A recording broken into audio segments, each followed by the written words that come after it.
Good morning.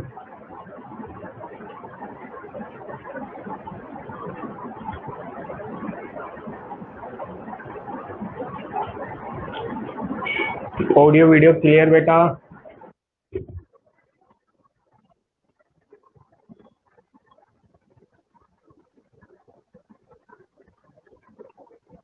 चलिए ठीक है, तो डिस्कशन करेंगे आज। पहले चलिए निकालिए, डिस्कशन में क्या था।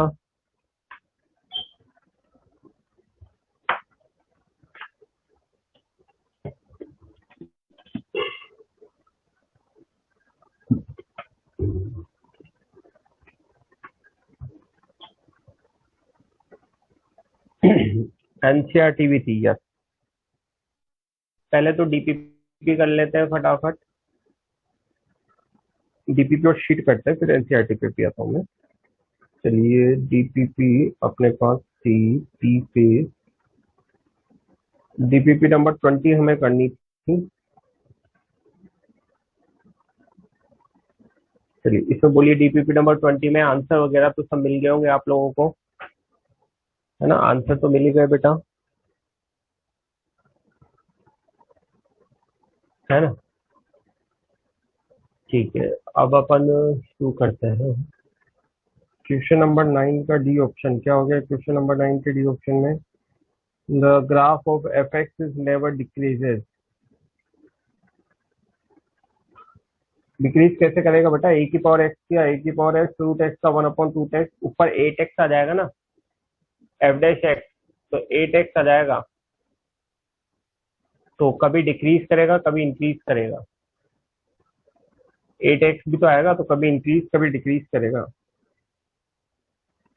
7 तो वो अपन ने क्लास में पढ़ा था, वो वाला सवाल है बेटा। लेफ्ट हैंड साइड की रेंज निकल जाएगी, माइनस के under root A square plus B square से प्लस के under root A square plus B square, है ना? माइनस के under root A square plus B square से प्लस के under root A square plus B square, तो उससे P की वैल्यू निकल जाएगी। क्वेश्चन नंबर 7 के लिए बोल रहा हूँ बेटा, ये अपन ने कर रखा होता है ट्रिग्नोमेट्री में कई बार ये सवाल, और अभी अपन ने फंक्शन में भी इसका इस्तेमाल किया था। A cos theta plus B sine theta, minus के under root A square plus B square से प्लस के under root A square plus B square. चलिए और कुछ। क्वेश्चन नंबर 9 की डोमेन में एक्स पॉजिटिव कहाँ है बेटा? डोमेन में एक्स पॉजिटिव कहाँ है बेटा? माइनस हाफ से हाफ है डोमेन, या तो माइनस हाफ से छोटा होगा या हाफ से बड़ा होगा, ये डोमेन है। तो माइनस हाफ से छोटा तो यार नेगेटिव आता है, तुम्हें पता नहीं क्या है।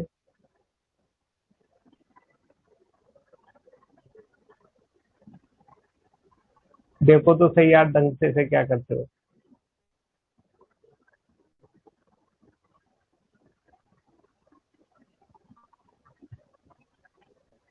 चलो इसके बाद और बोलो, और कुछ पूछना हो तो जल्दी से बोलो, फिर शीट पे आगे बढ़ेंगे। और कुछ पूछना है?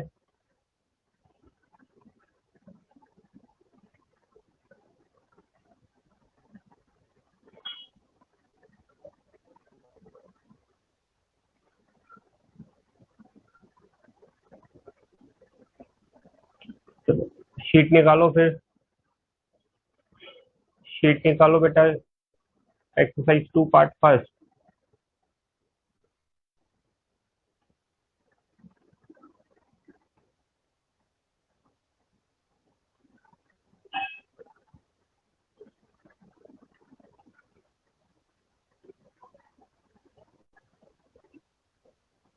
इसमें बताओ क्वेश्चन नंबर 2। क्वेश्चन नंबर 2 तो क्लास नोट्स का सवाल है बेटा। क्वेश्चन नंबर 2 क्लास नोट्स में करवाया है, और स्टार भी लगवाया था यार।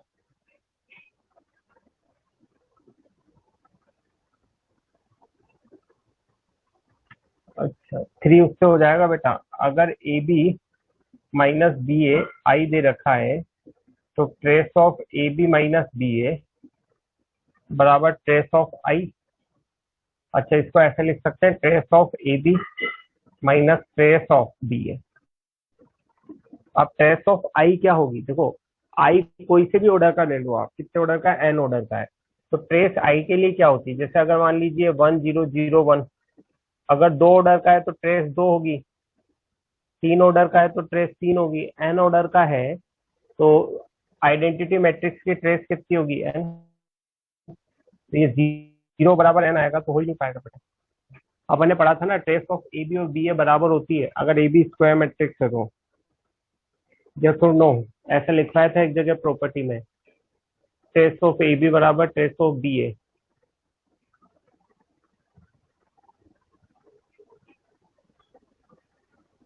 ठीक है, तो ये ट्रेस तो 0 आ गई और ये एन है तो कभी पॉसिबल ही नहीं होगा। तो इस तरह का कोई मैट्रिक्स पॉसिबल नहीं होगा बेटा। चलो इसके बाद आ जाओ, 4 तो बेटा एन बराबर 1 या 2 के लिए चेक कर लो ना। 4 5 इस तरह के सवालों के लिए मैंने हमेशा कहा है एन बराबर 2 या 1 डाल के चेक करो कौन सा ऑप्शन आएगा कौन सा नहीं आएगा, है ना। तो 4 तो उसी से हो जाएगा, जैसे एन बराबर 1 डाल लो तो A2 किसके बराबर आना चाहिए, फिर वो देख लो किसके बराबर आएगा।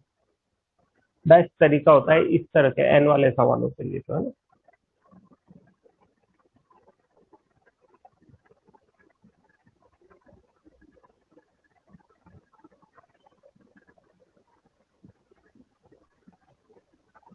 ठीक है, चलो अब 7 और 8 पे आते हैं।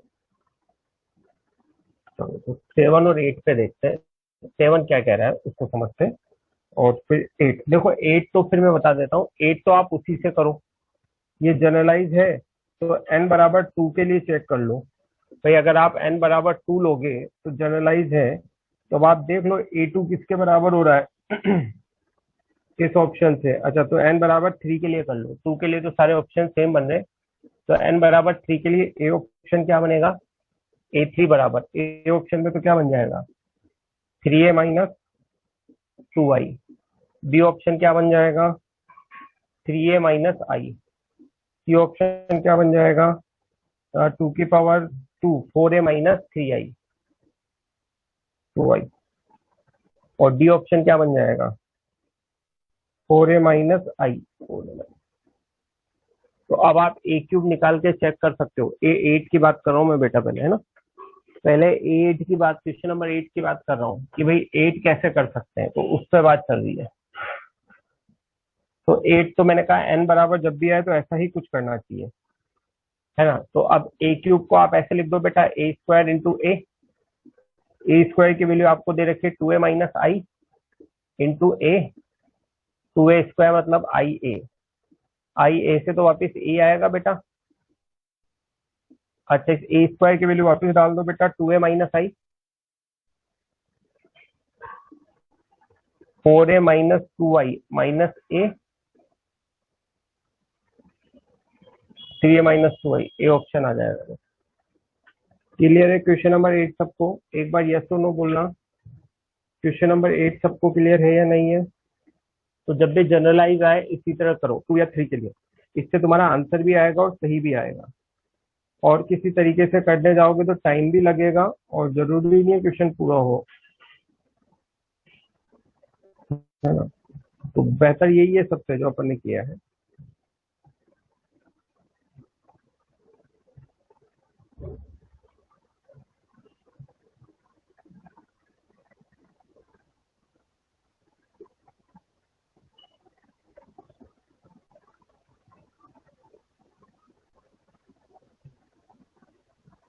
हो गया 8। चलो इसके बाद आते हैं अब अपन क्वेश्चन नंबर 7 पे अपने वापस।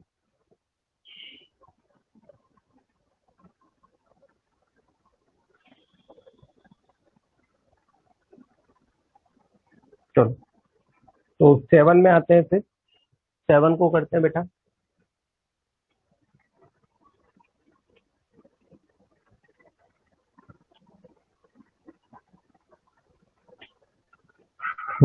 हम्म। 7 में देखो, ए ट्रांसपोज कितना दे रखा है ए स्क्वायर माइनस आई, ठीक है।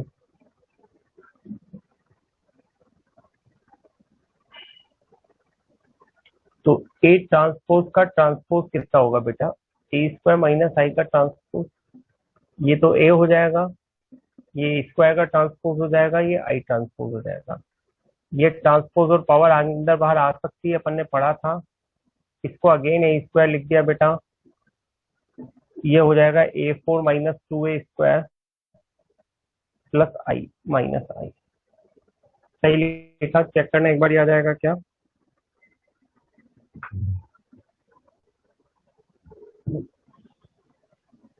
तो आई से आई तो कैंसिल हो गया बेटा, तो a4 minus 2a² minus a बराबर 0।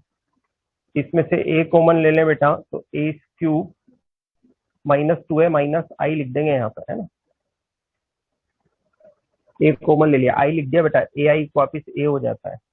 अब या तो a 0 होगा,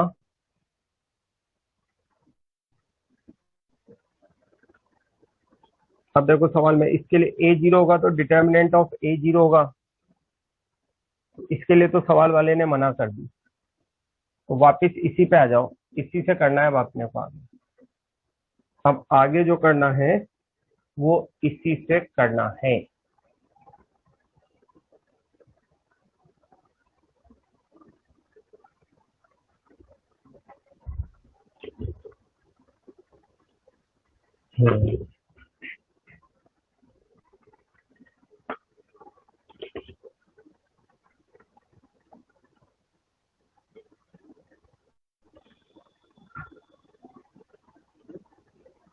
तो नॉन सिमेट्रिक मैट्रिक्स है तो उसका क्या यूज हो रहा है बताओ मुझे। नॉन सिमेट्रिक है ना, तो क्या करें इसका? नॉन सिमेट्रिक से कुछ पता लगा आपने को? नॉन सिमेट्रिक से तो कुछ पता लग नहीं रहा। अभी आगे करके देखते हैं क्या होता है क्या नहीं होता है।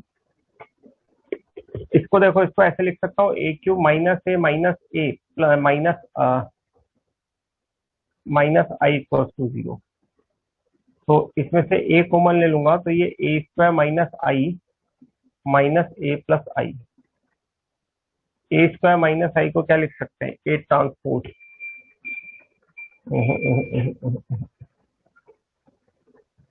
इससे तो अपना काम होगा नहीं, कुछ और जोड़ तोड़ करनी पड़ेगी इस पर, कुछ और जोड़ तोड़ अपने को करनी ही पड़ेगी। a³ माइनस 2a माइनस आई,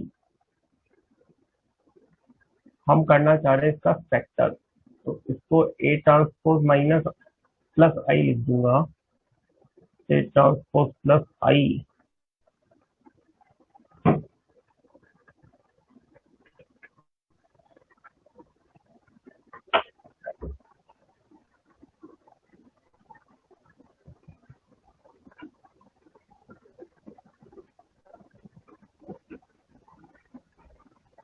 अब a² माइनस आई की जगह a ट्रांसपोज में लिख दूं।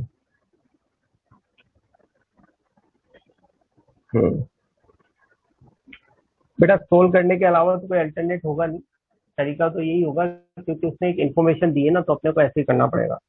अब अपने को देखना क्या है वो अपन देख लेते हैं। किसी और तरीके से इससे मैं फैक्टर करूं। अच्छा, एक स्क्वायर बन रहा है, 2a बन रहा है, आई बन रहा है, x बराबर -1। अच्छा, इससे फैक्टर कर सकते हैं, फैक्टर इस इक्वेशन के x³ माइनस 2x माइनस 1, इसके फैक्टर करो तो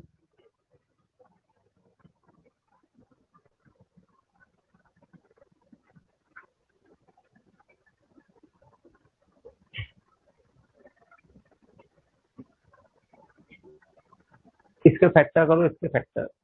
एक तो x+1 हो जाएगा, एक तो x+1 हो जाएगा, है ना, और एक क्या हो जाएगा, x² माइनस x माइनस 1। ये हो रहे हैं इसके फैक्टर,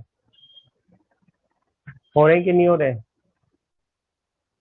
तो अगर इसके फैक्टर हो रहे हैं तो समझो इसके फैक्टर भी अच्छी तरह के हो जाएंगे, a प्लस आई और a² minus a minus I. a plus I, इसकी जगह क्या लिख सकते हैं, a ट्रांसपोज, तो a plus I equal to 0 और a transpose minus a equal to 0। अब अगर देखो a बराबर माइनस आई आया और a ट्रांसपोज बराबर a आया, अगर माइनस आई होगा तो इसका मतलब a सिमेट्रिक ही आएगा।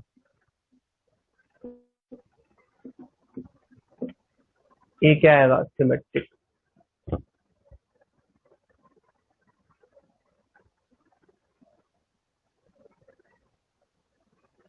और अगर ए सिमेट्रिक आ गया और क्वेश्चन में दे रखा है कि ए नॉन सिमेट्रिक है,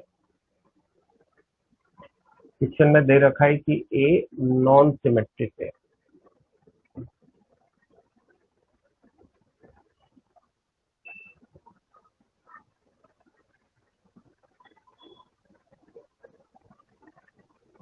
है ना, तो यही एक तरीका है मेरे ख्याल से। क्वेश्चन में क्या किया,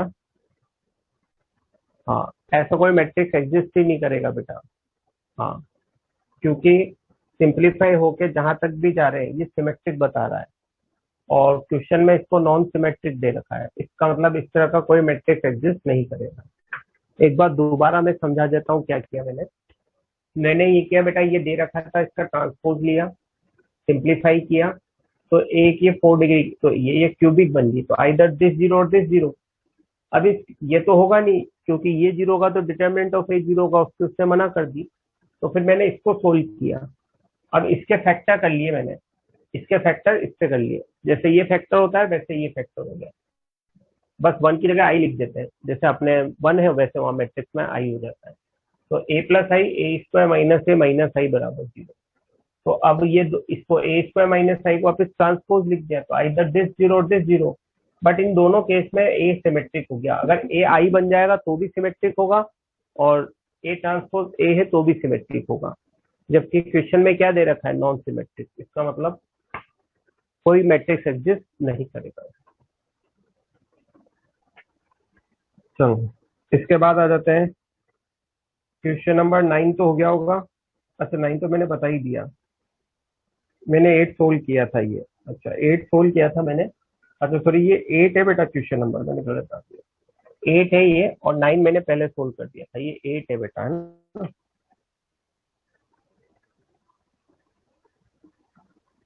अच्छा नहीं, ये ऑर्डर अलग अलग है, ठीक है ठीक है, करेक्ट है, 7 ही है, नहीं 7 ही है, 7 ही है, ठीक है ठीक है, 7 ही है बेटा, शीट आगे पीछे ना हो, ठीक है 7 ही है। चलिए अब बताइए, और कुछ डाउट हो तो बताइए जल्दी से, बाकी तो हो गया।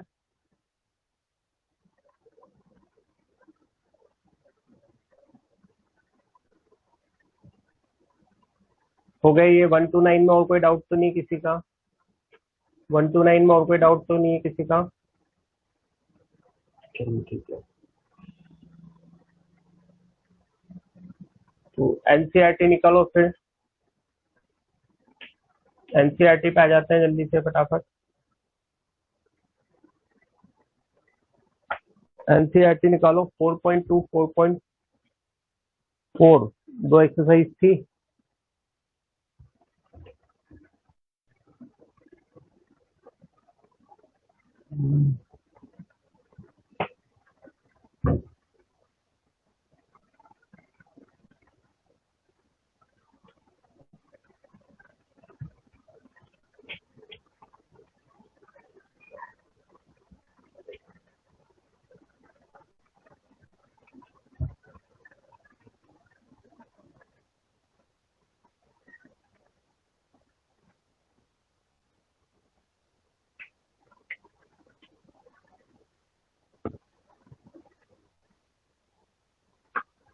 चलिए 4.2 पे आते हैं पहले, हाँ निकालते हैं बेटा, एक मिनट रुको, 4.2 पे ही आ रहा हूँ मैं।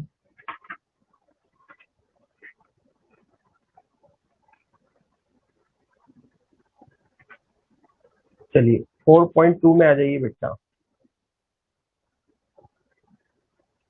4.2 में पूछिए क्या पूछना है। 4.2,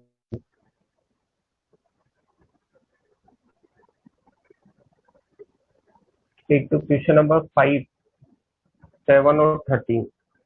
5 में क्या है पहले तो ये देखें, 5 तो क्लास नोट्स का ही है बेटा, 5 तो क्लास नोट्स का है, कल अपन ने ये किया था ना, 1 2 का 4 4 2 का 1, वही वाला सवाल है 5 टू। 5 के बाद एक बच्चा पूछ रहा है 7। 7 में क्या कर सकते हैं, एबीसी कॉमन ले लो बेटा पहले तो, पहली रो में से ए, दूसरी रो में से बी, तीसरी रो में से सी बाहर आ रहा है, तो एबीसी बाहर ले लो पहले, फिर देख लो क्या प्रॉपर्टी बन गई। 7 की बात कर रहा हूँ बेटा मैं, है ना। 7 में से रो में से ABC बाहर आ रहा है, तो A बाहर आ जाएगी। उसके बाद फिर R1 में R1 plus R2 plus R3 इस तरह का कुछ बनेगा, तो वो देख लेना तो 7 है ना। तो पहले ABC बाहर आ जाएगा रो में से। ठीक है, 5 और 7 हो गए। इसके बाद कौन सा है? 13। चलो एक के बच्चा कुछ नंबर 13 ना। हाँ चलो 13 में देखें, ये क्या है? 1 plus A square minus B square 2AB minus 2B। अच्छा, 2AB 1 minus A square plus B square और 2A। और क्या है बेटा? 2B माइनस 2A और 1 minus A square minus B square. ये है 13 अपने पास। अच्छा, तो जिस तरह से इसमें टर्म मुझे दिखाई दे रही है,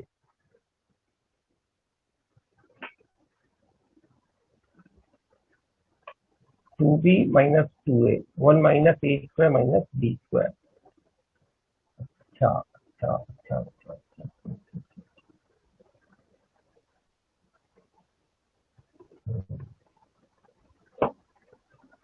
सवाल तो यही दे रखा है, मैंने 2 बार इसको देख लिया। चलो अब देखो, दो ऑप्शन हो सकते हैं। या तो ये प्रोडक्ट ऑफ डिटर्मिनेंट से होगा, जो अभी अपन ने नहीं पढ़ा है, या तो प्रोडक्ट ऑफ डिटर्मिनेंट से होगा जो अभी अपन ने नहीं पढ़ा है, या फिर रो से एबीसी आके कॉलम में जाएगा, इस तरह का कुछ लगेगा।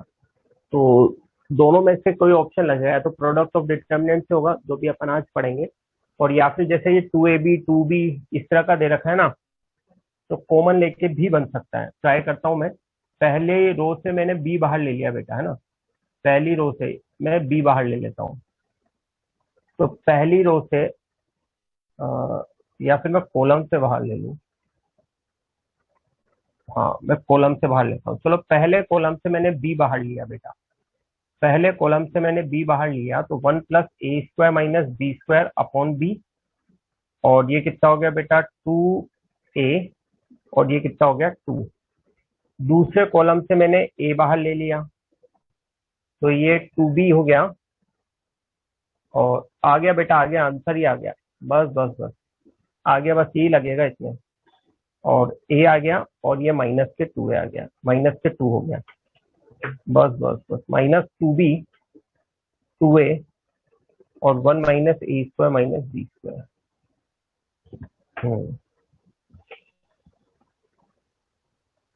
बन जाएगी बात। अब इस बी को पहले कॉलम में रो में भेज दो, इस ए को दूसरी रो में भेज दो।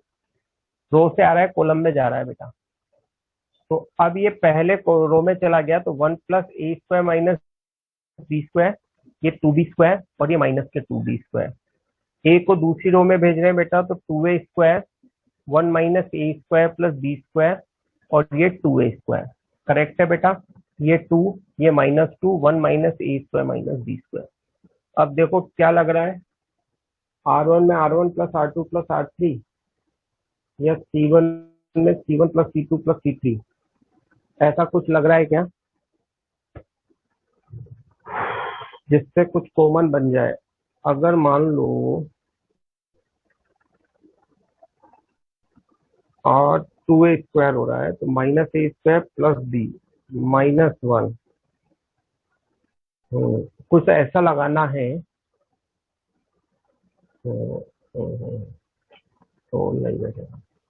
एक ऑपरेशन मेरे दिमाग में आ रहा है, R1 में R1 -R2 -R3, ये लगा दो बेटा। R1 में R1 -R2 -R3। समझ लो, इसको लगाने का फायदा क्या होने वाला है। इसको लगाने का फायदा ये होने वाला है भाई, इस तरह का, क्योंकि कुछ कॉमन आएगा। और अगर आप ये वाला ऑपरेशन लगाओगे ना बेटा, तो ही कुछ कॉमन आएगा। देखो, ये थोड़ा सा उससे अच्छा सवाल बना दिया।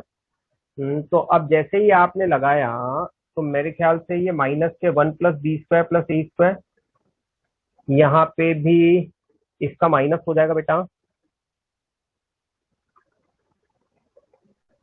बन जाएगा, ये बन रहा है, देखो ये आ रहा कि नहीं आ रहा, कॉमन चेक कर लो एक बार,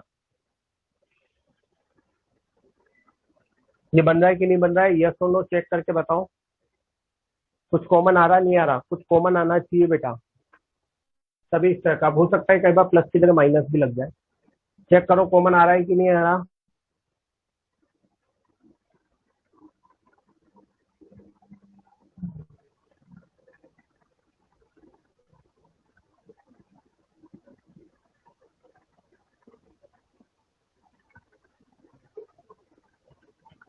सेकंड में माइनस नहीं आएगा क्या, 2b² है, और अच्छा प्लस a² हो जाएगा, -2, अच्छा इसमें प्लस आ जाएगा, ठीक है कोई बात नहीं, माइनस प्लस से कोई दिक्कत नहीं है, 1 + a² + b² कॉमन आ जाएगा ना।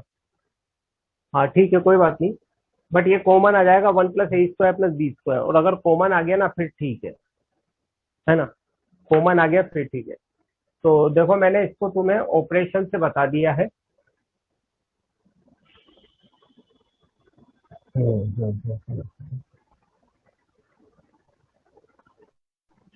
ठीक है, तो एक तरीका तो ये है, फिर देखूंगा ये अगर प्रोडक्ट से बन जाएगा तो उससे भी ट्राई करेंगे अपन।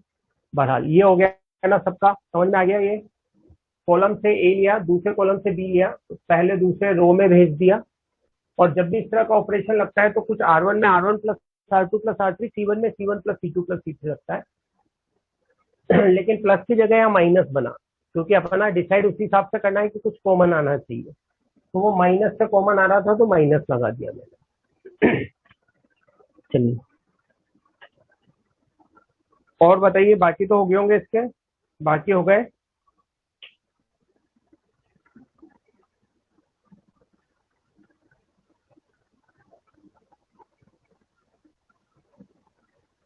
14 तो बेटा, ये तो 14 तो वही है, यही सवाल है, इसमें तो वही है, रो से एबीसी ले लो, कॉलम में भेज दो, ये तो अपने क्लास वाला एज इट इज जाएगा।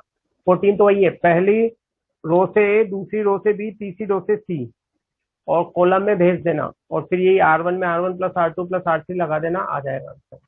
14 तो ज्यादा आसान है, उसमें तो सोचना ही नहीं है, रो से एबीसी आएगा, कॉलम में जाएगा, उसमें पूरा सेट ही बनेगा।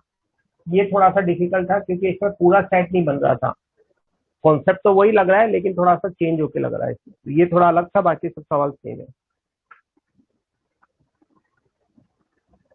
चलो, बाकी तो हो ही गए, बाकी हो गए बेटा सब।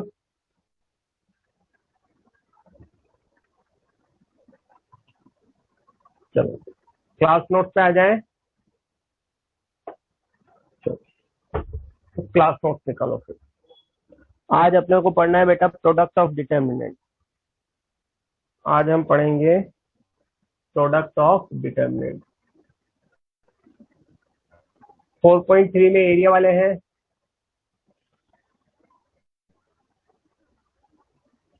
तो एरिया वाले तो पढ़ लो, तो अपन ने स्ट्रेट लाइन में पढ़ा दिया बेटा एरिया एरिया तो,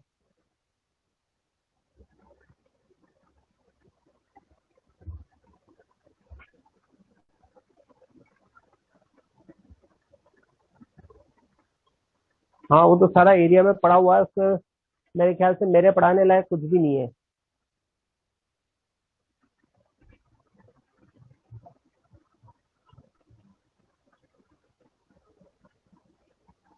ना, फिर भी कोई दिक्कत रहेगी तो अपन डिस्कस कर लेंगे, ऐसा नहीं।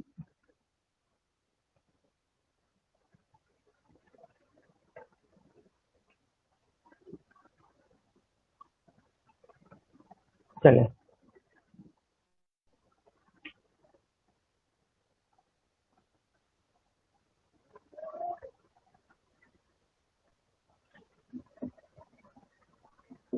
Product of determinant, product of determinant.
आते हैं प्रोडक्ट ऑफ डिटर्मिनेंट में। चलिए, तो प्रोडक्ट ऑफ डिटर्मिनेंट में क्या है, ध्यान से समझिए।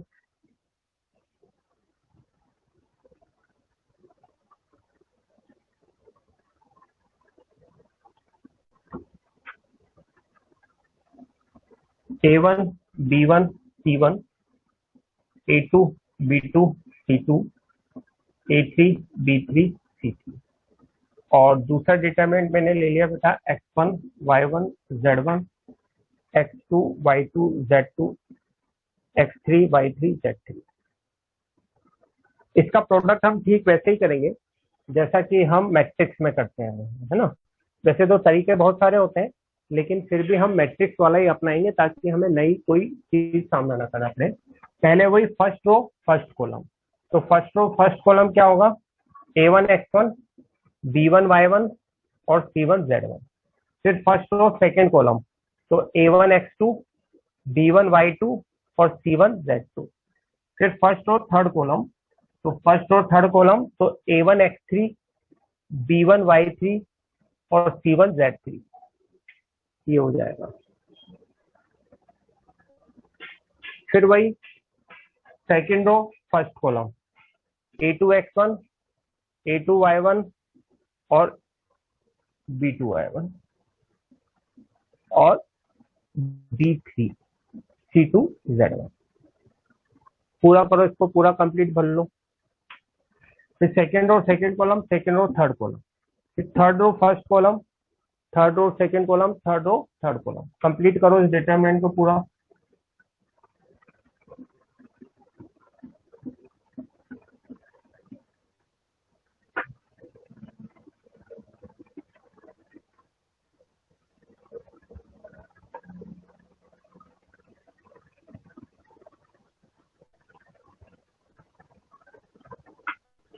बाकी के दो एलिमेंट को भरो।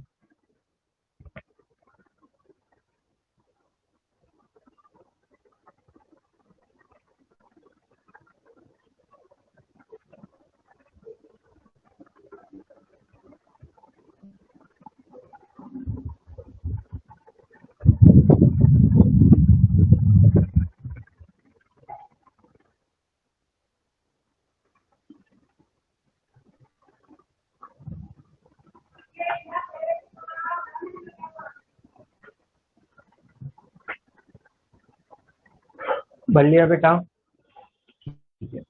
अब देखो जो सवाल यहाँ पे हमें करने को मिलेंगे, जनरली वो सवाल ऐसे नहीं मिलेंगे कि ये दो डिटर्मिनेंट है और इसका प्रोडक्ट निकालो। जो सवाल इस सेगमेंट में हमें करने को मिलेंगे डिटर्मिनेंट के, वो ये मिलेंगे कि ये बड़ा डिटर्मिनेंट है, इससे ये दो छोटे डिटर्मिनेंट निकालो। हमें उल्टा इस पे चलना पड़ेगा कि बड़ा डिटर्मिनेंट हमें दिया हुआ होगा और हमें क्या निकालने होंगे, दो छोटे डिटर्मिनेंट निकालने होंगे। बड़ा डिटर्मिनेंट हमें दिया हुआ होगा और हमें क्या निकालने होंगे बेटा, दो छोटे डिटर्मिनेंट निकालने होंगे, है ना। ये हमें करना होगा। चलो सर, एक चीज हमें और यहाँ पे पता होनी चाहिए कि देखो डिटर्मिनेंट ऑफ ए बी जो होता है वो determinant of A into determinant of B होता है। एक तो ये बात, ये वही चीज लिखी हुई है, determinant of A into determinant of B. और एक बात हमें यहाँ पे जो समझनी होगी वो ये है कि डिटर्मिनेंट ऑफ ए बी 0 है, तो इसका मतलब ये होता है कि आइदर दिस 0 और दिस 0। लेकिन अगर मैट्रिक्स का ए बी 0 है तो इसका मतलब आइदर ए 0 और बी 0 और बोथ मस्ट बी सिंगुलर।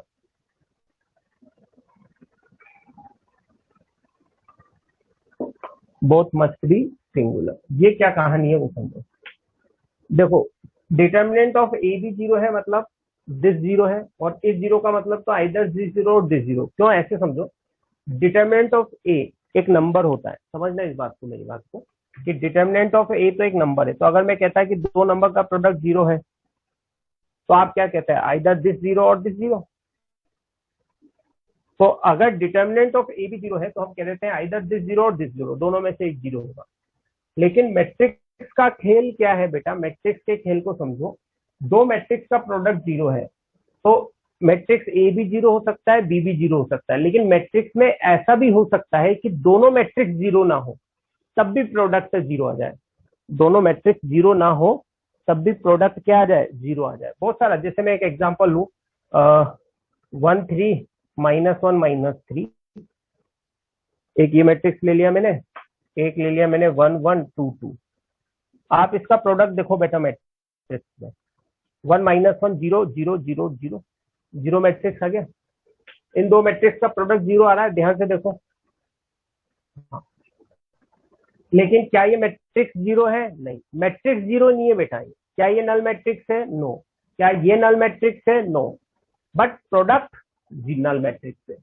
लेकिन हाँ, जब मैट्रिक्स जीरो नहीं है तब भी जीरो है, तो उस केस में डिटर्मिनेंट दोनों के जीरो है। इसके डिटर्मिनेंट की वैल्यू कितनी आएगी? इसके डिटर्मिनेंट की वैल्यू कितनी आएगी? जीरो। दोनों सेम होगी ना। इसके डिटर्मिनेंट की वैल्यू कितनी आएगी? जीरो। ये चीज लिखी है कि दो मैट्रिक्स का प्रोडक्ट तब भी जीरो हो सकता है जब दोनों में से कोई एक जीरो हो, और तब भी जीरो हो सकता है जब दोनों मैट्रिक्स जीरो ना हो, तब भी प्रोडक्ट जीरो आ सकता है। लेकिन फिर उस केस में दोनों के डिटर्मिनेंट क्या होंगे बेटा? जीरो होंगे। दोनों के डिटर्मिनेंट क्या होंगे? जीरो होंगे। भाई अगर दोनों में से एक भी मैट्रिक्स जीरो है तब तो प्रोडक्ट जीरो आएगा ही आएगा। लेकिन दोनों मैट्रिक्स जीरो नहीं है तब भी प्रोडक्ट जीरो आ जाता है, लेकिन उस केस में उनके डिटर्मिनेंट क्या होने चाहिए? Zero.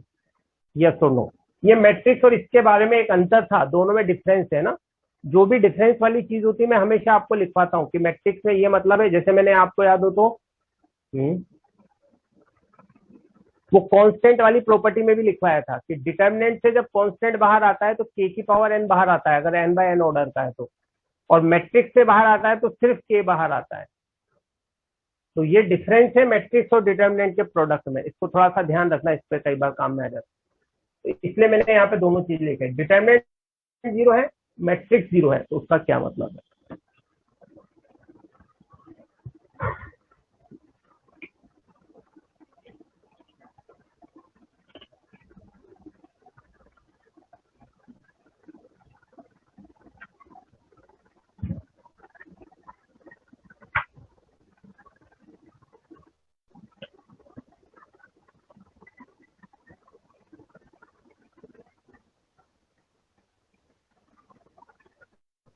Must be singular. Singular matrix लिखाया था ना, जिसका डिटर्मिनेंट जीरो होता है, वो सिंगुलर। तो हम ये कह रहे हैं या तो ए जीरो है या बी जीरो है, या फिर दोनों के डिटर्मिनेंट जीरो है। हाँ, देखो ये अलग अलग चीज है, देखो समझो मेरी बात को। यहाँ पे एक चीज भी और समझ लो कि अगर मैट्रिक्स जीरो है तो डिटर्मिनेंट जीरो होगा, लेकिन डिटर्मिनेंट जीरो है तो इसका ये मतलब नहीं है कि ये जीरो होगा, ये जरूरी नहीं है। हो सकता है ये जीरो, हो सकता है ये जीरो ना हो, मे और मे नॉट, मे और मे नॉट, दोनों चीजों में अंतर है बेटा। हाँ, दोनों चीजों में अंतर है। मैट्रिक्स जीरो है तो उसका डिटरमिनेंट जीरो होगा, लेकिन अगर डिटरमिनेंट जीरो है तो जरूरी नहीं है मैट्रिक्स जीरो। यहाँ देखो, डिटरमिनेंट तो जीरो है पर मैट्रिक्स जीरो थोड़ी ना है। लेकिन ये मैट्रिक्स अगर जीरो है तो इसका डिटरमिनेंट जीरो आना ही आना है। मैट्रिक्स जीरो है तो डिटरमिनेंट जीरो होगा, गारंटी है। लेकिन अगर डिटरमिनेंट जीरो है तो मैट्रिक्स जीरो हो, ये जरूरी नहीं, मे और मे नो, है ना। तो ये छोटी सी बातें हमें पता होनी चाहिए ना। मैंने सारा लिखा दिया है आपको, यस और नो बोलो फिर आगे बढ़ेंगे।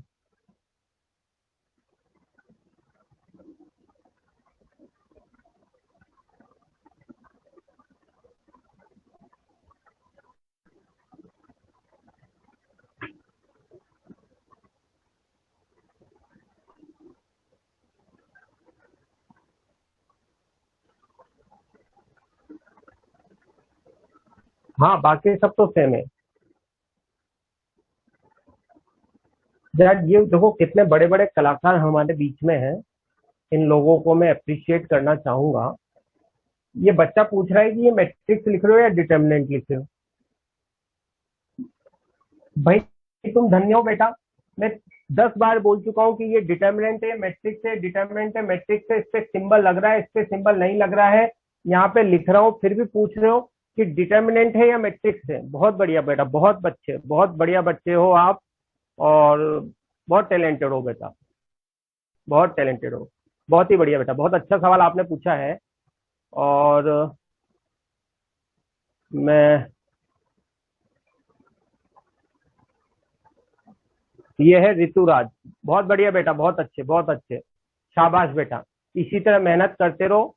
और जो टीचर बोले उसको बेटा कभी मत सुनो, है ना। टीचर बोले उसको कभी मत सुनो, बस अपना ही गीत गाते रहो बेटा, तो एक दिन जरूर कुछ करोगे बेटा। बहुत बढ़िया। मतलब मैं इतनी देर से चिल्ला रहा हूँ, वो सब बेकार हो गया इसके लिए। मैं इतनी देर से गाया जा रहा हूँ कि बेटा डिटर्मिनेंट मैट्रिक्स में अंतर है, डिटर्मिनेंट मैट्रिक्स में अंतर है। कुछ नहीं सुन रहा ये तो अपना गीत गा रहा है बस। इसको दुनिया से मतलब नहीं है, सर क्या बोल रहे हैं 10 बार ये बोल चुके हैं, इसको नहीं सुनना है। इसको अपना एक अलग गीत गाना है ना। बस, बाकी कोई मतलब नहीं है, सर क्या बोल रहे हैं वो सुनना ही नहीं है ना।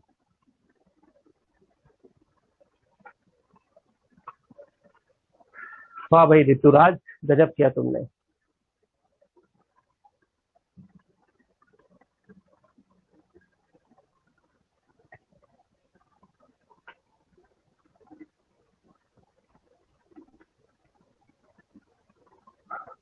अब हो गया हो तो डन बोलो।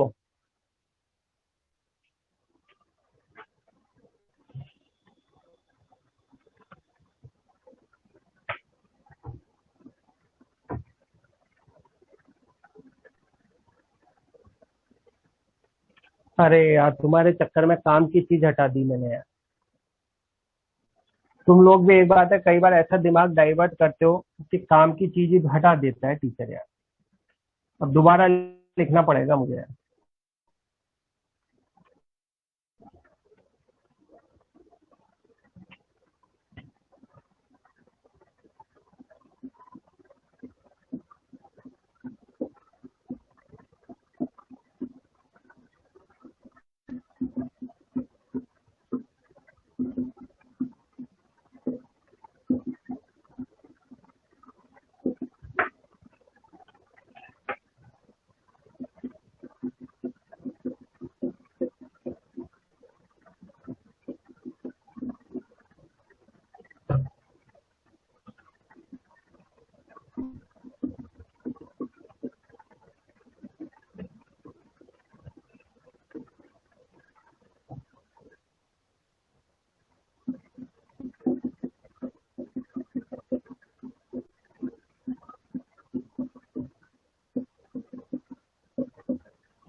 चलो अब क्वेश्चन लिखते हैं। क्वेश्चन लिखो।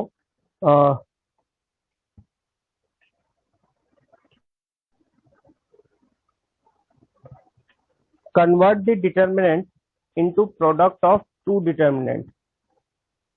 convert the determinant convert the determinant into product of two determinant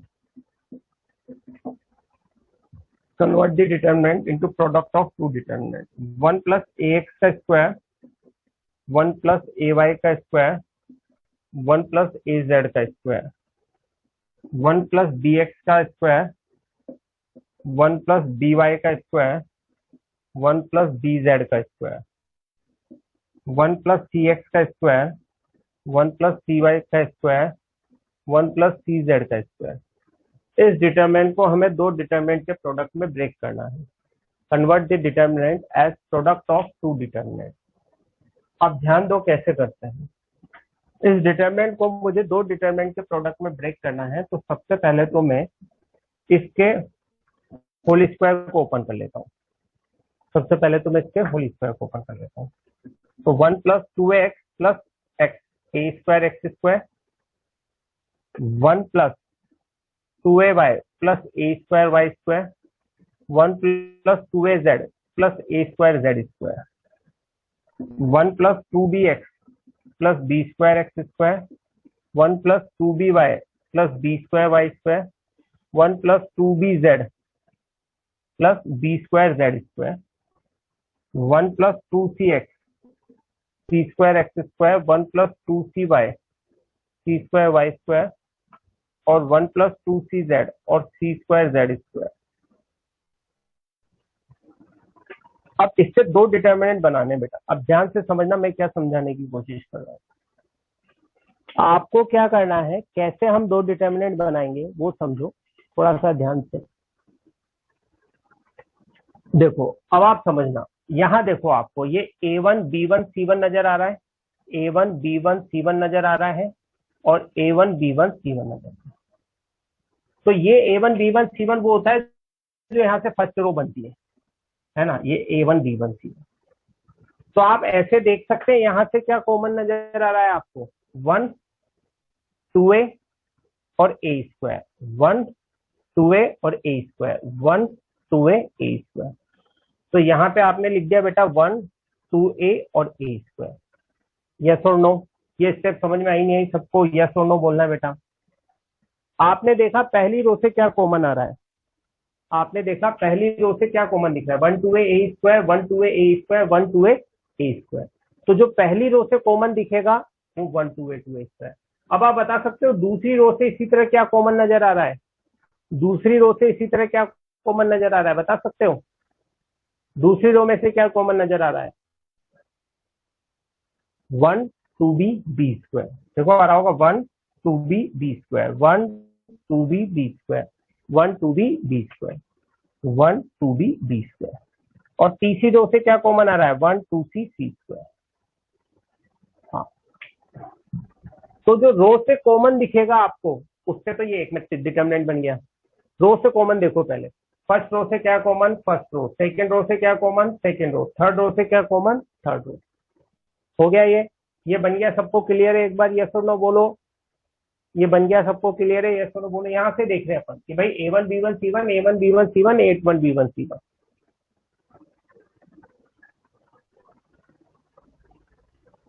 ठीक, और समझो। अब यहाँ देखो ये दूसरा डिटरमिनेंट कैसे बन रहा है उसको ऑब्जर्व करो। दूसरा डिटरमिनेंट कैसे बन रहा है, देखो ये X1 Y1 Z1 कैसे बन रहा है, देखो ये X1 ये Y1 ये Z1, X1 Y1 Z1, X1 Y1 Z1। तो जो पहले कॉलम से नजर आएगा उससे X1 Y1 Z1, जो पहले कॉलम से नजर आएगा उससे X1 Y1 Z1। तो यहाँ पहले कॉलम से क्या नजर आ रहा है, देखो बेटा 1x² आ रहा है। भाई इस 1 को 1 × 1 समझ सकते हैं, कोई दिक्कत नहीं है, 1 को तो 1 × 1 समझ सकते हैं। तो 1x, क्योंकि 2 तो जा चुका है बेटा, तो 1x² 1x² 1x²। तो कॉलम में लिखो 1x², जो पहले कॉलम से आया उससे पहला कॉलम। दूसरे कॉलम से क्या मिलेगा फिर, 1y² मिलेगा, यस और नो, 1y² मिलेगा, यस और नो बोलो बेटा। दूसरे कॉलम से 1y² मिलेगा, 1y² और तीसरे कॉलम से 1z² तो इस तरह आपने इस एक डिटर्मिनेंट को दो डिटर्मिनेंट के प्रोडक्ट में ब्रेक कर लिया, एक डिटर्मिनेंट को दो डिटर्मिनेंट के ब्रेक कर लिया। तो बहुत आसान काम है ये।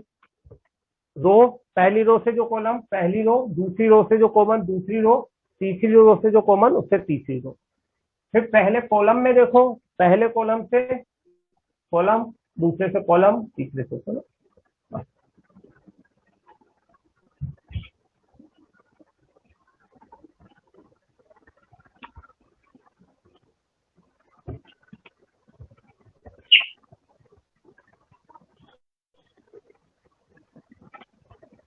चलो एक और सवाल लिख लेते हैं इसमें।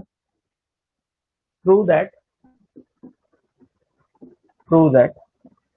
Determinant of 3a + b + c, a² + b² + c², a + b + c, a² + b² + c², a³ + b³ + c³, a² + b² + c², a³ + b³ + c³ और a4 + b4 + c4 equals to a - b का स्क्वायर, b - c का square और c - a का square. Determinant of 3a + b + c, a² + b² + c², a + b + c, a² b² c², a³ b³ c³ square cube 4। और हमें बताना है ये a - b का स्क्वायर, b - c का स्क्वायर, c - c का स्क्वायर। वही प्रोडक्ट ऑफ डिटर्मिनेंट का यूज होगा, है ना। आप पहले ट्राई करने की कोशिश करो, फिर मैं करता हूँ।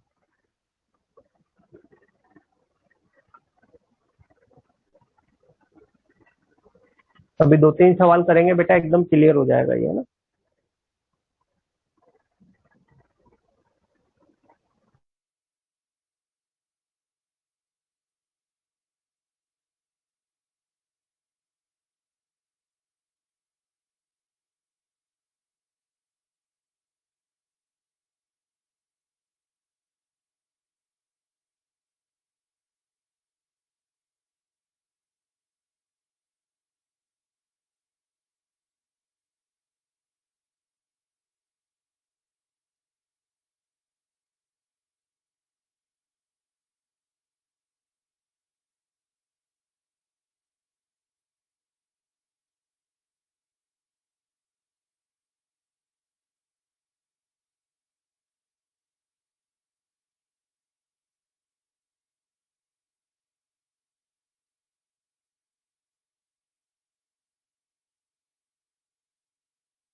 कुछ लोगों ने कर भी लिया है, चलो ध्यान से समझते हैं। इस डिटरमिनेंट को मुझे लिखना है ना, ये लाना है मुझे। अब सबसे पहले तो मैं क्या करूं, मुझे यहाँ पे 3 टर्म नजर नहीं आ रही बेटा, तो मैंने यहाँ पे 3 टर्म लिख ली। 3 टर्म लिख ली बेटा, है ना, क्योंकि 3 टर्म लिखते ही मुझे नजर आ जाएगा। अब मैं देखूं कि मुझे पहली रो से क्या कॉमन नजर आ रहा है, तो भी मुझे थोड़ा सा ध्यान से देखना पड़ेगा कि जैसे ये 1 1 1 है, इसको मैं 1 into a लिख सकता हूँ, C into 1 B into 1 लिख सकता हूँ, और क्या। और ये 1 तो सबके मल्टीप्लाई में होगा ही होगा कहीं ना कहीं, 1 तो सबके मल्टीप्लाई में होगा ही होगा। तो पहले इसको भी 1 into 1 ऐसे लिख सकता हूँ, 1 लिखने में तो कोई बुराई नहीं है ना। तो पहली रो से क्या कॉमन आ गया बेटा, 1 1 1। हाँ, दूसरी रो से क्या कॉमन आएगा, ए बी सी। देखो, इसको A into A लिख लो, इसको B into B लिख लो, और इसको C into C लिख लो। तो दूसरी रो से क्या कॉमन आ जाएगा, ए बी सी। और तीसरी रो से क्या कॉमन आ जाएगा, A² B² C²। इसको लिख लो, A² into A, B² into B, और C² into C। यस और नो, क्लियर है ये बात, आई नहीं आई बताओ।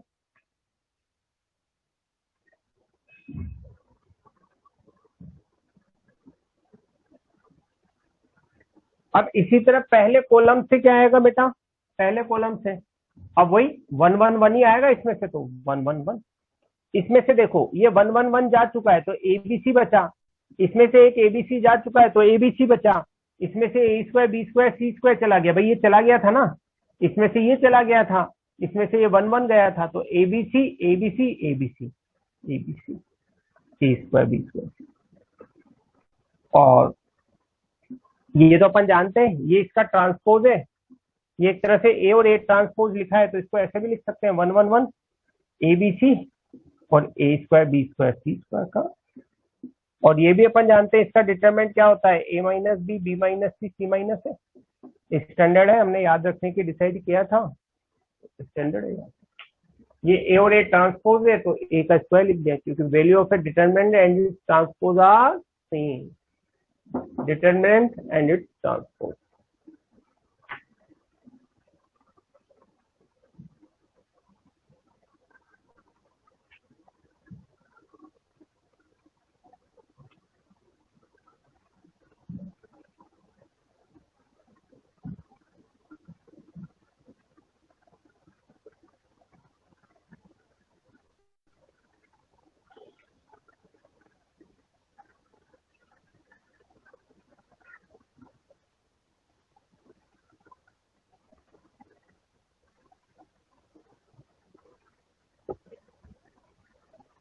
कैंसिल नहीं हुआ बेटा, वो तो लिखा है मैंने आपको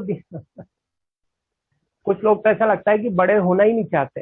अरे बेटा ये तो समझाने के लिए लिखा है मैंने कि भाई ये ए स्क्वायर बी स्क्वायर सी स्क्वायर था, तो पहले जब अपन ने लिखा था तो एबीसी चला गया यहाँ में से, तो अब एबीसी बचा।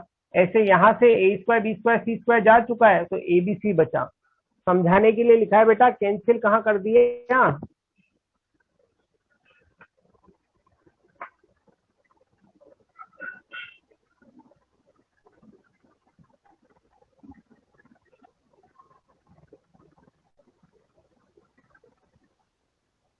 अब देखो, एक और बहुत अच्छा सवाल हमारे बीच में आ रहा है। बहुत अच्छा सवाल हमारे बीच में एक बच्चा पूछ रहा है, जय है, और जय एक बहुत अच्छा सवाल पूछ रहा है कि कैसे पता चल रहा है कि कौन सी रो से कौन सी रो में आ रहा है। कैसे पता चल रहा है कौन सी रो से कौन सी रो में आ रहा है। बेटा जब दो डिटर्मिनेंट का प्रोडक्ट लिखवाया था ना शुरू में, जिसको मैंने दोबारा लिखा था, एक बार उसको देख लो बेटा।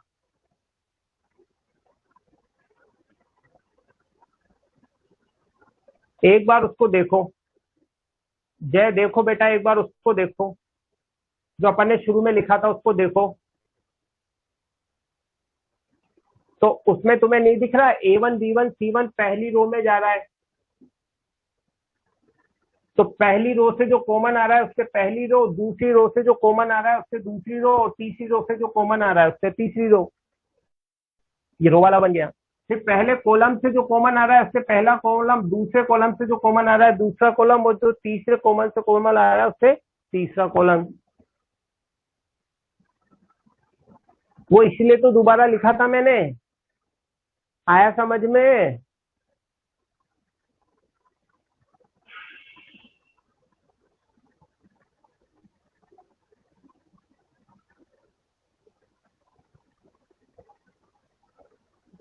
ठीक है भाई। उसको ध्यान से देखा करो, हर चीज को ध्यान से ऑब्जर्व किया करो।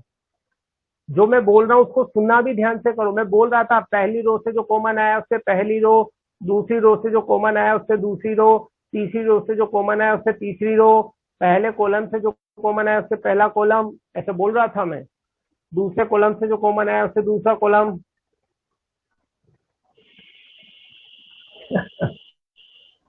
अब जय लिख रहा है कि खाना नहीं खाया इसलिए दिमाग काम नहीं कर रहा। अरे तो बेटा खाना खा लेते ना, खाना खा लेते ब्रेक में। 11:15 से 11:30 ब्रेक में खाना खा लिया करो। मैं खाना खा के आता हूँ 11:15 से 11:30।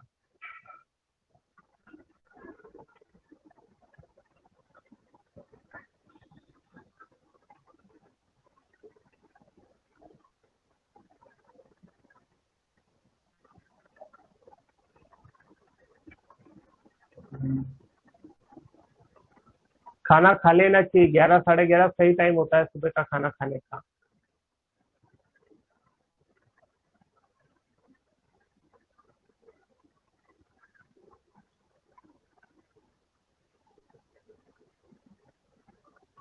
और शाम का खाना 6 6:15 बजे खा लेना चाहिए।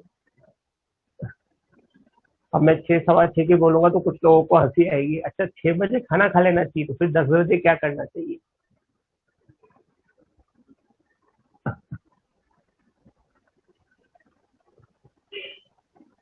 मैं शाम का खाना 6 6:30 7 तक मैक्सिमम खा लेता हूँ, 6 6:30 तक।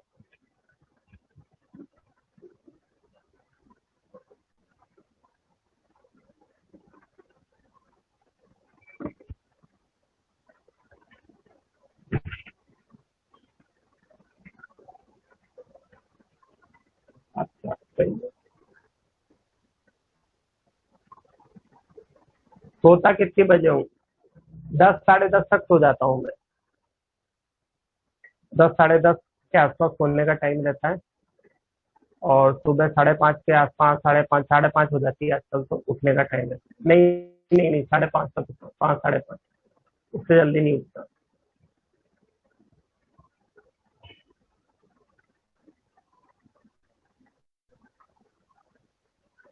हाँ, सुबह आधा घंटे प्राणायाम करता हूँ।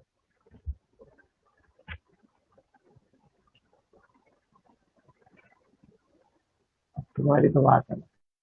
अच्छा, अब एक बच्चा लिख रहा है सर मैं तो 3 बजे सोता हूँ। अब तुम तो पूरी रात भी जग सकते हो बेटा। तुम्हारी बराबरी मैं नहीं कर सकता, है ना।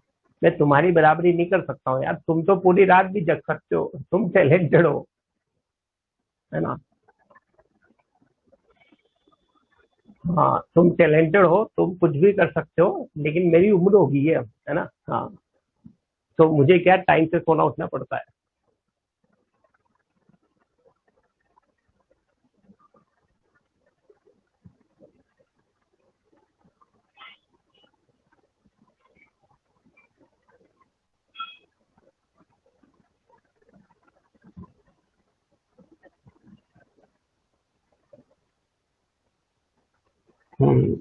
एक बात है, ज्ञान की बातें तो बहुत सारी करते हो तुम, बस पढ़ाई की बात मत पूछो। अभी कोई पढ़ाई की बात पूछ लूंगा ना तो किसी के मैसेज नहीं आएंगे। और अभी देखो, वैसे ही बातचीत चल रही है तो सब एक से बढ़ के एक जवाब लिख रहे हैं, सब एक से बढ़ के एक जवाब लिखने में लगे पड़े हैं, सब धमाधम बस, है ना। बढ़िया बढ़िया जवाब लिखने में लगे हुए हैं, है ना। और अभी कुछ सवाल पूछ लूं मैं, बस उसने कहा उनने कहा सर अब कुछ नहीं आता। सवाल पूछ लूंगा, है ना, तो किसी को भूख लगने लग जाएगी, किसी का दिमाग काम करना बंद कर देगा, किसी का सुनाई देना बंद हो जाएगा, है ना। है ना। और अभी सब चालू है ना। सब कलाकार हो तुम। चलो अब आगे बढ़ते हैं, अगला सवाल लिखते हैं, find value of determinant. Next question लिखो, फाइंड वैल्यू ऑफ डिटर्मिनेंट,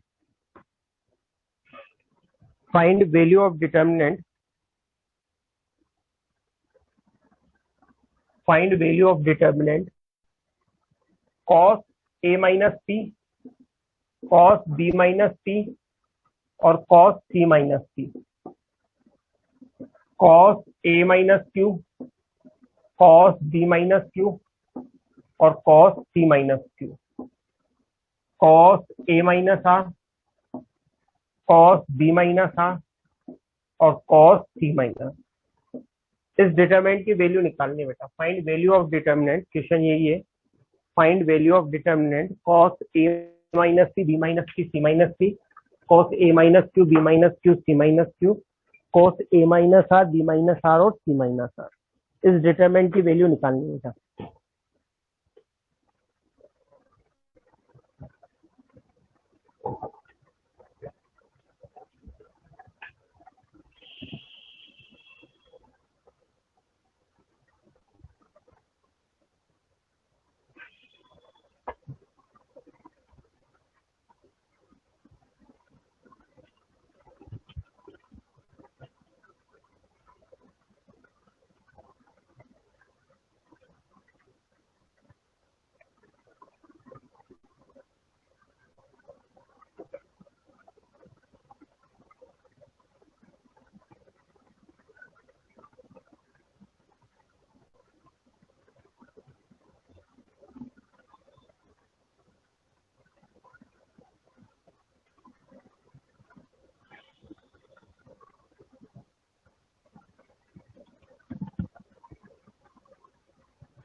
अब देखिए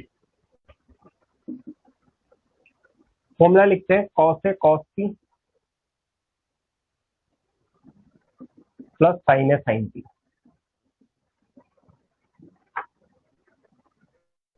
cos B cos T plus sine B sine T. Cos T plus sine C sine T.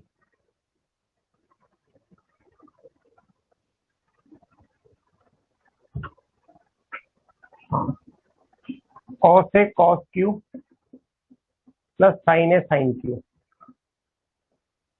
Cos B cos Q plus sine B sine Q. इसी तरह cos है cos R sine है sine R. अब आपको देखना है कि क्या कॉमन आ रहा है बेटा। आपको देखना है पहली रो में से क्या कॉमन आ रहा है, नजर आता है आपको। फर्स्ट रो में से क्या कॉमन आ रहा है, नजर आता है। देखिए अगर आप फर्स्ट रो से कॉमन देखने की कोशिश करेंगे बेटा तो आपको cos P sine P, cos P sine P, cos P sine P, लेकिन ये कितने टर्म है बेटा, दो।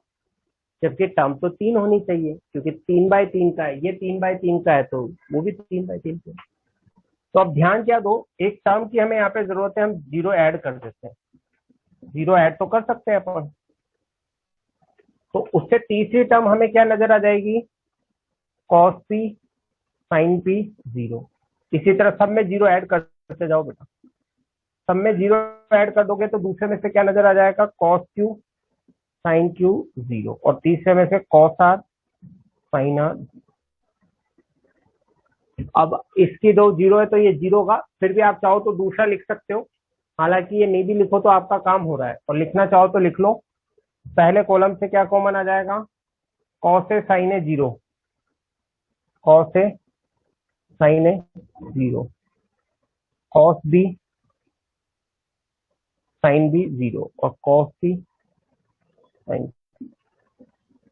आंसर कितना आ जाएगा, जीरो। यस और नो, करेक्ट है नहीं है, समझ आई। तो एक टर्म अपन ने जीरो प्लस कर दिया बेटा यहाँ पे, क्योंकि तीन टर्म बनानी थी अपने को, और तीन टर्म बनानी थी तो अपन ने जीरो क्या कर दिया, प्लस कर दिया।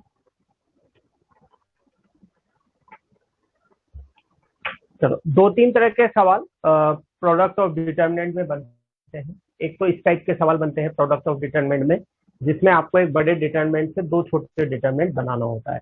तो एक बड़े डिटर्मिनेंट से दो छोटे डिटर्मिनेंट बनाने वाला कॉन्सेप्ट सबको क्लियर है, एक बार यस और नो बोलो बेटा, फिर मैं दूसरे टाइप के सवाल लूंगा। एक दो, ये क्लियर है सबको।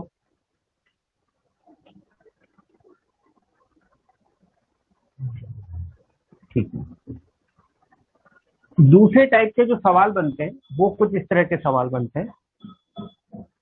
दूसरे टाइप के जो सवाल बनते हैं उन पे आते हैं बेटा। कुछ इस तरह के सवाल भी इसमें बनते हैं। इफ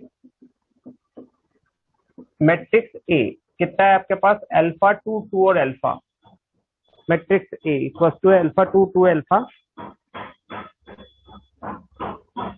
मैट्रिक्स है ना, सिंबल भी लगा रहा हूं यहाँ पे, and determinant of 5a cube equal to है 5 की power 5, determinant of 5a cube equal to 5 की power 5, then find value of alpha, then find value of alpha. तो आपको किसकी वैल्यू निकालनी है बेटा, अल्फा की। Then find value of alpha, then find value of alpha.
आया बेटा,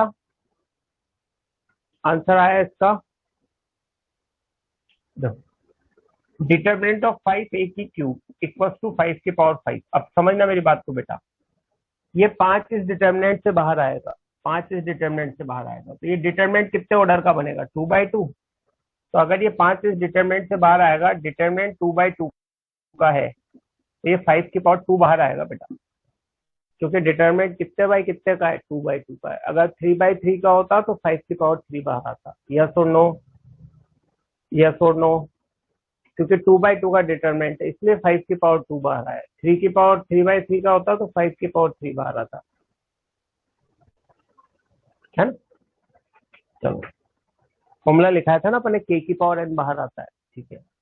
तो अब ये डिटर्मिनेंट ऑफ ए क्यूब कितना हो गया, 5 की power 3। Determinant of A equals to 5। Determinant of A कितना होगा, α² - 4, अल्फा इक्वल्स टू +-3। ये आंसर आएगा, α = +-3, ये आंसर आएगा। यस और नो, बहुत सीधा सा सवाल था, अच्छा सवाल था, मेंस वगैरह के सबसे बढ़िया सवाल।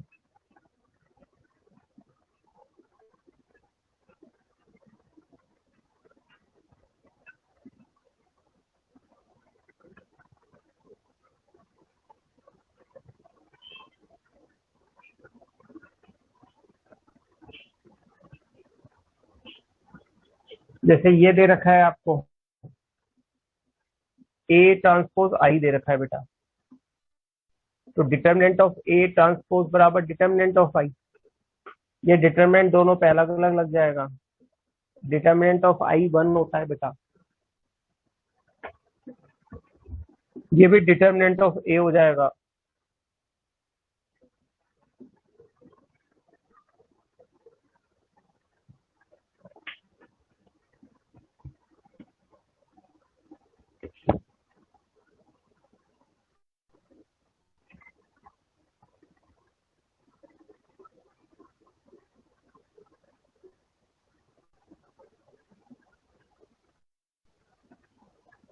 फाइव स्क्वायर कैसे होगा, हम्म, कल लिखाया नहीं था क्या कि अगर n क्रॉस n ऑर्डर का होता है तो डिटर्मिनेंट ऑफ k की power n determinant of a होता है। ये फॉर्मूला नहीं लिखाया था क्या, अगर order of a n cross n है तो ये 2/2 का है, ये तो k की पावर 2 बाहर आएगा ना, फॉर्मूला लिखाया था ये, भूल जाते हो।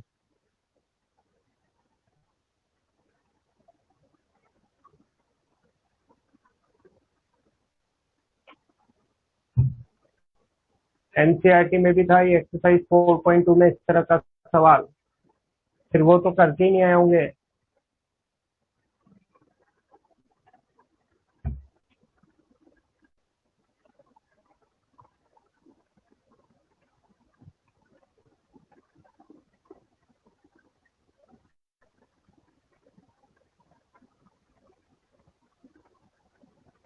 चलो, हो गया।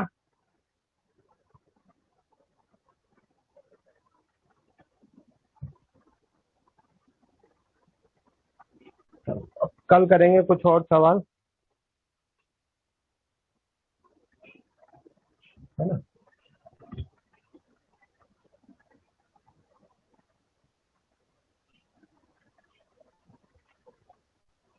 होमवर्क में लिखो क्या करके आना है। डीपीपी नंबर 121 है, और शीट में ले लो exercise 1 part first section B, और एक्सरसाइज 2 पार्ट फर्स्ट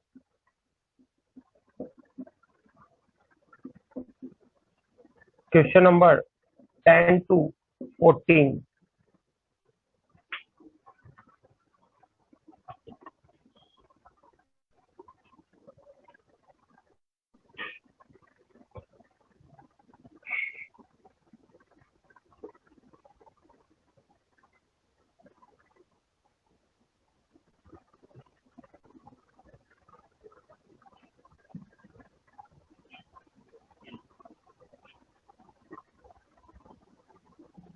ठीक है, 9 तक कर लिए ना 2 पार्ट फर्स्ट में अपन ने।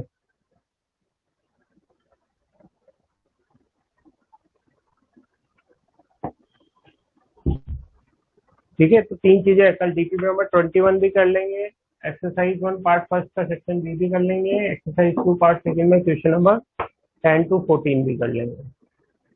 ठीक है, चलो तो यहीं तक रखते हैं। ठीक है, फिर कल मिलते हैं फिर। कल मैंने होमवर्क में कौन सा सवाल दिया था, मुझे तो याद नहीं, कल मैंने होमवर्क में कुछ सवाल दिया था। कल सारे सवाल तो मैंने खुद नहीं सोल्व किए थे, होमवर्क में क्या दे दिया भाई। समेशन वाला, अच्छा अच्छा, हाँ समेशन वाला एक दिया था, तो उसका तो मुझे पता नहीं आंसर क्या रहा हो, तो वैसे ही लिख दिया था मैंने। समेशन ऑफ डिटरमिनेंट वाला मुझे आंसर नहीं पता उसका बेटा, वो तो एक्सपेंड कर लेना और समेशन की वैल्यू डाल देना, किसी के पास हो तो आंसर बता दो, तो ऐसे ही लिखा था मैंने, आंसर नहीं पता उसका मुझे।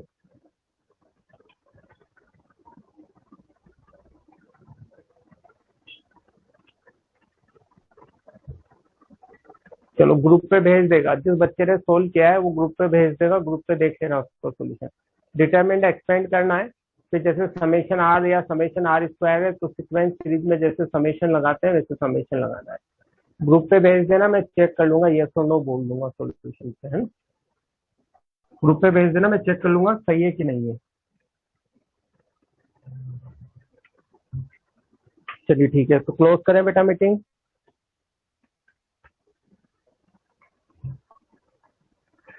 चलो तो फिर कल मिलते हैं फिर। Okay bye.